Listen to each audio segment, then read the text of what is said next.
Hello, Bethanians. Welcome once again to Bethany Virtual Cafe and to another episode of our Sunday Reflection. This Sunday in the Philippines specifically, we celebrate the great feast in honor of the Santo Niño. So as we celebrate this great feast, I think the wonderful question that we can ask ourselves this Sunday is this: what are your fond memories of childhood? Or what are your fond memories as a child? As I've mentioned before, we celebrate Christmas here in the Philippines for a very long time. We started on the Burr months, so starting September all the way to January, and even extended up until this time of the celebration of the Santo Niño. That's why it adds to the confusion when Christmas actually ends, because Filipinos do not actually regard baptism of the Lord as the end of Christmas, but would consider even the Santo Niño as part of the overall feast. But regardless, the Santo Niño is such a wonderful celebration that a lot of devotees would look forward to celebrating. Now, as a child, I would say that the fond memories that I have would be within this Christmas celebration. I remember, especially during this festivity, when I would be on the streets dancing to the drum beats while I am being carried by my father on his shoulder, and together the two of us would shout, "Viva kay Senior Santo Niño!" Or the phrase known to us in Aklan, "Halabira, fuera, pasma." Halabira, fuera, pasma. Well, it is actually a request and a prayer for good health for the entire year. Which is a bit ironic nowadays given the pandemic, because as we ask the Santo Niño for good health, people are actually restricted from going to the church for a face-to-face celebration because of the threat of Omicron or COVID-19 in general. But that has always been an ongoing prayer to the Santo Niño, seeking for miracles, seeking even for childbirth, because there would be couples who may have a hard time giving birth or having a child, and so they would ask for the Santo Niño to bless them with a child. And of course, among other miracles that they ask for the Santo Niño.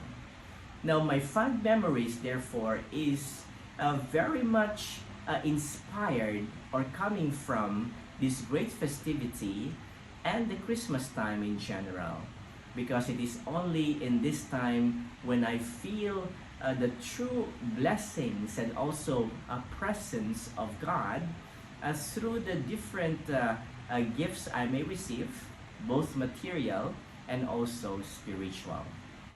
Now, as we celebrate this great feast, I'd like also to point out two childlike qualities for our reflection this Sunday.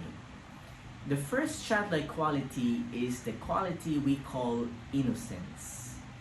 Innocence, or the state of guiltlessness. The time and moment when we feel that we are freed from any sense of guilt and maybe sense of impurity and even sin. Well, we all know from our faith that we have been born with original sin. But at the time when we were baptized, this sin or original sin has been wiped out of the very grace and forgiveness of the Lord and the grace of the sacrament of baptism. But as we move on with our life from our baptism, of course, our relationship with God progresses, and at times there could be bumps along the way, and so we fall into sin. And when we fall into sin, we lose that sense of innocence, that state of grace, so to speak. And so the Santo Niño is such a wonderful reminder for all of us to go back to that state of innocence or the state of grace. That whenever we fall into sin, or when we are separated away from the Lord because of sin, then we can always turn to Him and seek for His forgiveness and remember that we could always be in the state of grace out of His mercy and love. Now, recently, maybe you have also seen this on social media, as it is posted on social media, that the Philippines have been said to be top number one among countries to have been watching a porn site for the longest time. Wow. If you want to get a record, I don't think that having a record for having the longest run for a porn site is a good record, don't you think? Because these sites actually mar our relationship or wounds our relationship with God. It separates us away from God, and it makes us belittle our sense of the innocence, our sense of being with God, our sense of being closely connected with God because of sin. Because pornography in general keeps us away from God. Pornography disrespects human integrity. Pornography disrespects even the whole aspects and the value of life. So, the state of innocence, or the childlike quality of innocence, let us always remind ourselves that we are God's creatures, that we come from Him, and that He has created us inherently good. So let us remind ourselves that whenever we think about committing a sin, always remember that inherently there is goodness in us, that we can always become good, not only for ourselves, but for our brothers and sisters, as we address also their needs in one way or the other. The second childlike quality is the childlike quality of dependence. A child has nothing with him that he could claim or she could claim his own when he or she is born. And we all know that.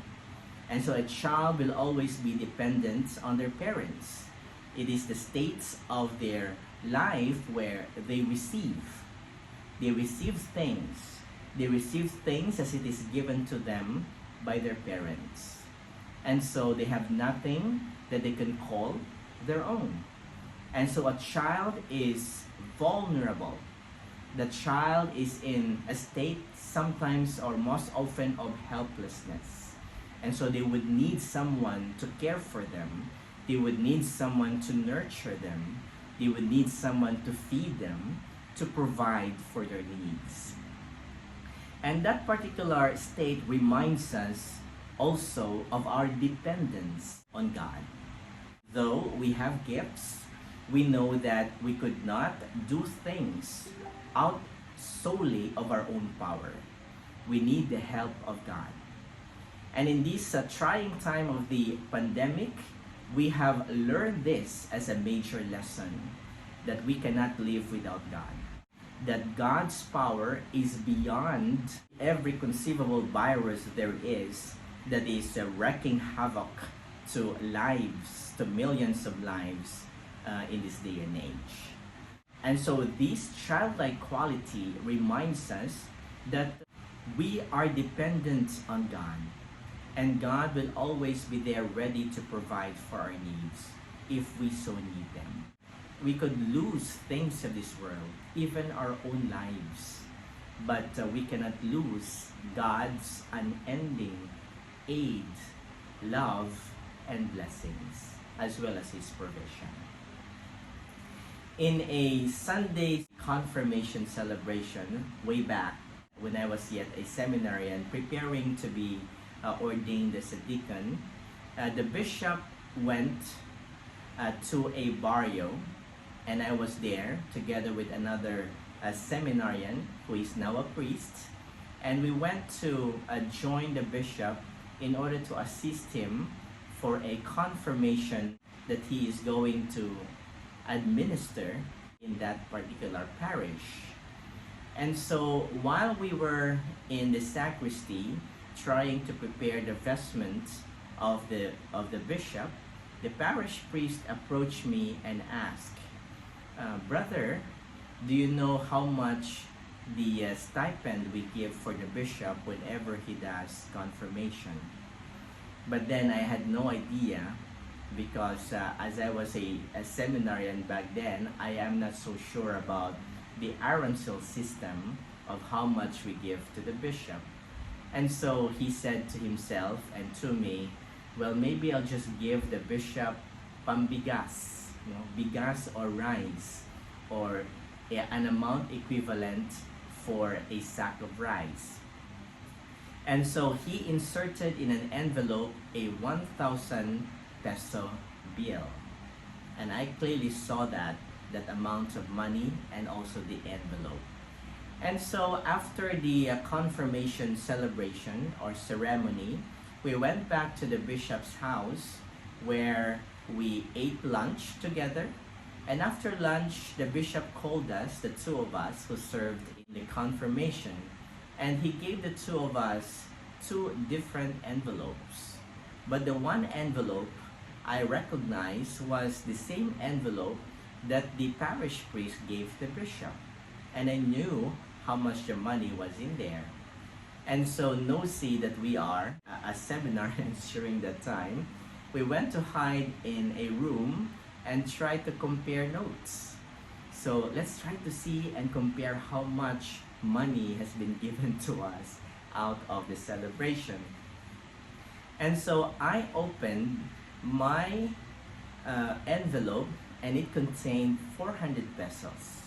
And my brother seminarian also opened his envelope and it contained the same amount, which is 400 pesos, which totaled to 800 pesos, which brings the bishop the remaining 200 pesos.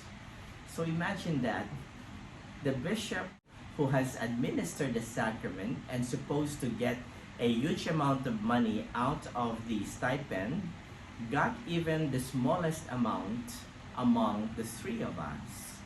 But that particular experience made me realize that this bishop is selfless.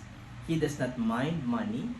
He does not mind the amount of money that is given to him, but would give this money selflessly to us and to anybody for that matter, and even to his brother priests, and even probably to his brother bishops. It tells us that this bishop is selfless.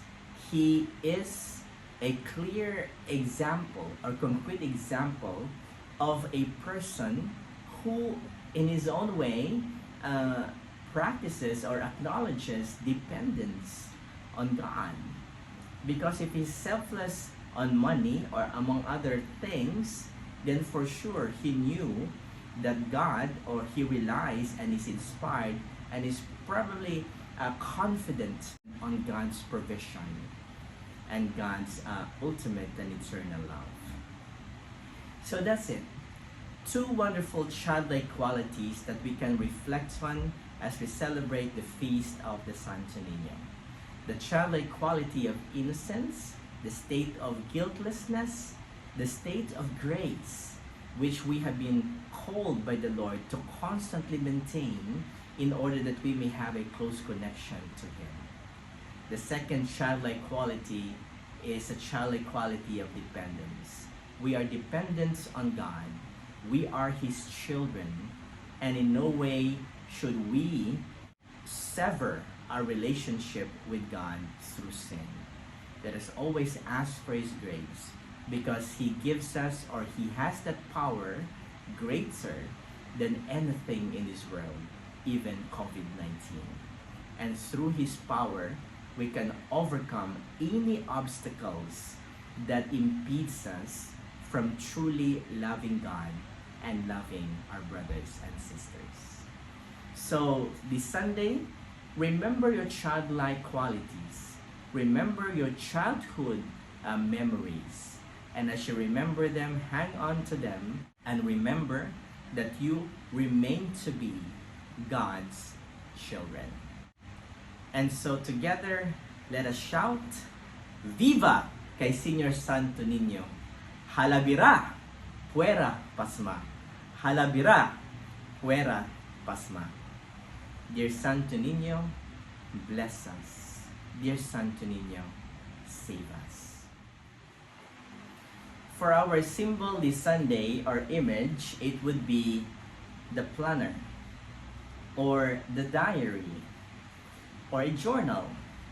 Well, I don't know if you guys keep a planner with you, or a diary with you, or a journal with you, but me, as a very organized person, I do keep a journal, a planner, or a diary with me. What's in it, of course, is the record of the things I'd like to do for the day, or to-do list, or maybe things that transpired during the day, or things that happened, or memorable things that happened within the day that I'd like to highlight. And so as we remember the diary, the journal, or this planner, let us try to also remember, first and foremost, that we are children of God. That we are children of God, cherished and loved by God. And as we are loved and cherished by God, let us remember that whatever transpires within the day, or whatever happens within the day, or whatever things that you'd like to do within the day, always seek and ask for God's guidance. God surely will help you achieve your goals, and will help you as you acknowledge dependence on Him, with His provision, with His guiding hand, and with His love. That each day is a blessing, that God will not leave us behind. He will always be with us every step of the way, every step of the waking day. God bless us all.